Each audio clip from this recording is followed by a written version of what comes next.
Un commentaire qui revient souvent sous mes vidéos où je fais des petits défis avec les bagues, c'est ce commentaire-là.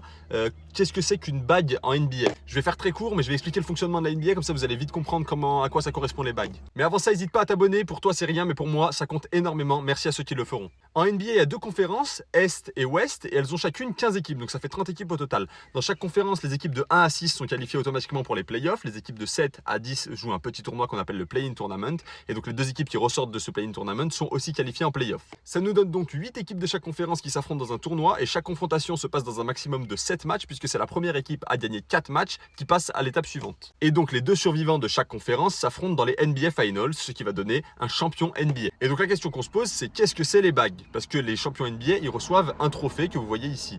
Les bagues, ça correspond, on va dire, à peu près aux médailles. Les médailles que peuvent avoir les joueurs quand ils gagnent la Coupe du Monde, quand ils gagnent la Ligue des Champions, etc. En fait, c'est une petite récompense personnelle qu'ils leur donnent et ça a été instauré depuis 1947, depuis que la NBA existe. C'est quelque chose de personnalisé. Vous pouvez voir par exemple les bagues de Michael Jordan. Il y en a chacune qui est en fait à l'effigie du run de playoff. Ils mettent par exemple des petits détails sur des choses qui ont pu se passer. Des fois, c'est floqué au nom du joueur avec son numéro, etc. C'est quelque chose de très, très personnel. C'est très précieux parce que c'est de l'or 14 ou 18 carats, ça dépend. Et il y a des diamants, il y a beaucoup de choses dessus. Et c'est quelque chose qu'on utilise pour déterminer si quelqu'un a gagné un championnat NBA ou pas. On dit qu'il a une bague. Et donc quand quelqu'un a plusieurs bagues, c'est qu'il a gagné plusieurs fois le championnat. J'espère que ça t'aura aidé.